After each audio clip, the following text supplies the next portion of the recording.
Welcome to the Stephen Mansfield Podcast.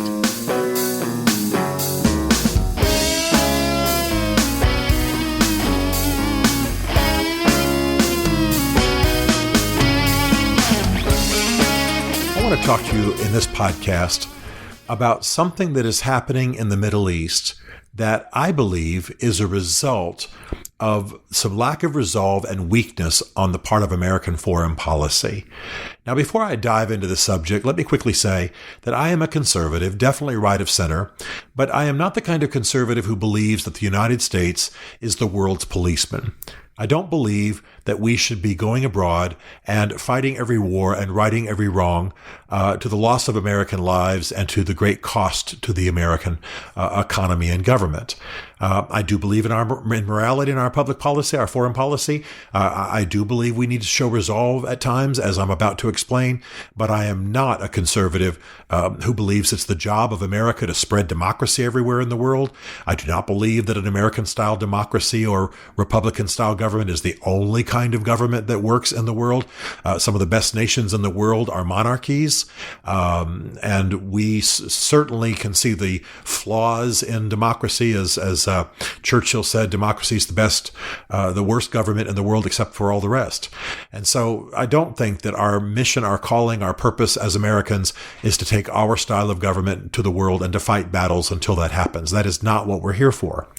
Having said that, and having said that I'm hesitant about us being the world's policeman and feeling like we have to go fight every war at every battlefront, I believe some weakness that we have shown in the Middle East is causing great trouble and may continue to cause trouble for generations to come. Let me explain.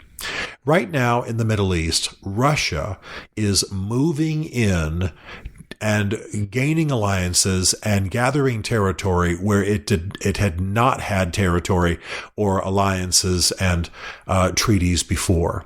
At this point, Russia, under Vladimir Putin, and Syria are together decimating the Kurds, attempting to decimate the Kurds, are literally combating and fighting with U.S. troops, are building bases where they have no right to build bases, and are developing an alliance much to the endangerment of American foreign policy and even the interest of democracy and freedom in the region.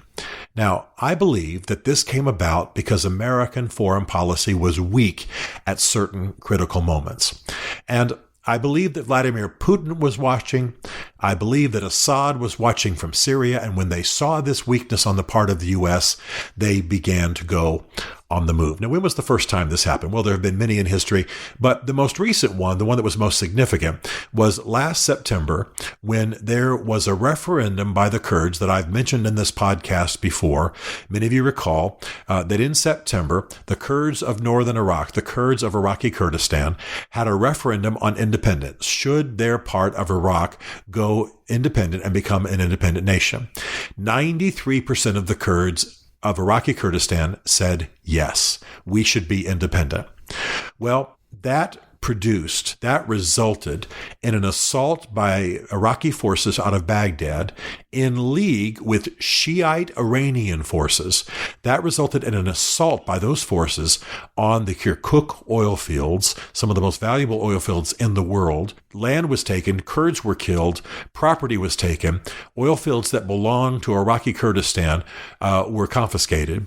And this was clearly a punitive move against Iraqi Kurdistan for having held the referendum. Now, all the Kurds did was say they wanted to have independence. They didn't declare independence.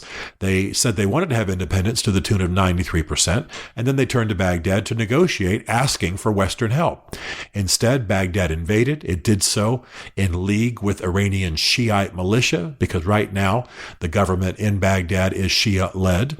And blood was shed, territory was conquered, and the U.S. did nothing. We did absolutely nothing while one of our best allies in the world was being invaded by an Iraqi government that we, by the way, protected, defended, and established, and an Iranian government that our current administration says is one of our great enemies in the world. We did nothing. And by the way, just so you know how it works behind the scenes, there's no way that the Iraqi military under command from Baghdad moved on the Kurds without the U.S. sending the signal that it was okay. Through diplomatic channels, we said, you do that, we'll sit silent. So we sent that signal, or they would not have moved.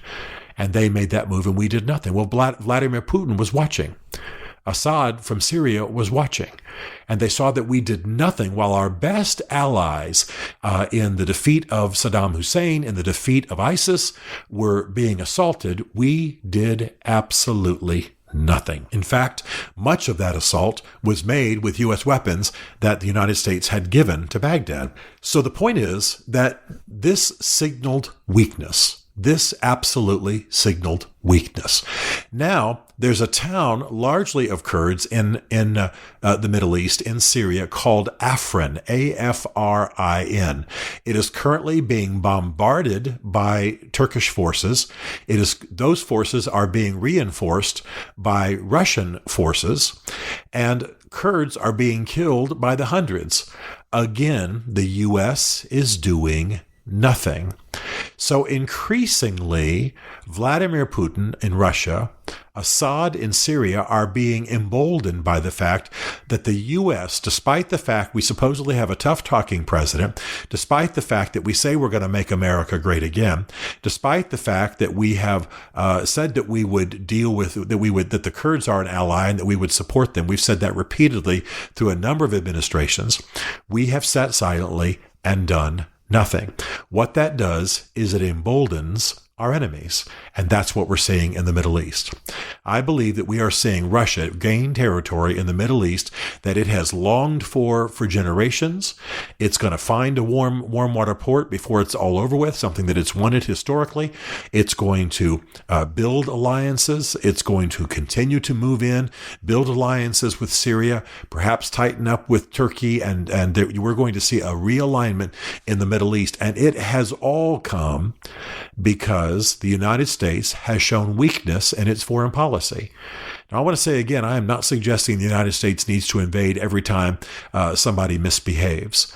But at certain strategic points in the world, if we show weakness, there are dictatorial powers, there are tyrannical powers, there are evil powers that are eager to move in and take over and gain territory and build empires of their own, evil empires, if you will. And that's what's happening. So arguably one of our best friends in the world, the Kurds of Iraqi Kurdistan, are being traumatized while we sit silently. And I have to tell you, it's a real mystery to me. We've got some good people at defense. We've got good people in the White House. I don't mean all of them. You know my concerns about the Trump administration. He's tough talking. He has said good things about the Kurds in the past, but Secretary Tillotson, who of course recently was removed, have done nothing when it comes to this. And I tell you, that vacuum, that lack of resolve, that cowardice in the face of challenge is going to produce trouble in the Middle East for years. So it's time for us to reverse course.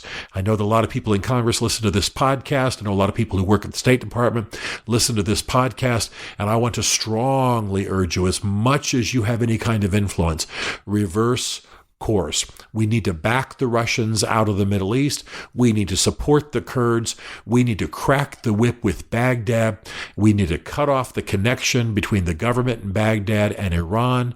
And we need to do what is right. I'm not saying that we need to fight a massive Middle East war. I know people are afraid of Armageddon, in the Middle East. That is not what happens. But if you show weakness to a bully, even in small measure, he will become an even greater bully, and eventually he will take over your life. Vladimir Putin is a bully. Assad is a bully. The government in Baghdad is a bully. And by the way, with our money and our weapons, Iran is a bully. There are other countries we should be supporting. And amongst the people groups of the Middle East that we should be supporting are the Kurds. But most of all, we need to have a consistent, benevolent, but powerful foreign policy and not show weakness. Because let me assure you, and I'm not a fearmonger, but let me assure you, we show enough weakness in the world, it will lead to continental invasion eventually. Maybe not in our generation, eventually. Because that's always what emboldens America's enemies.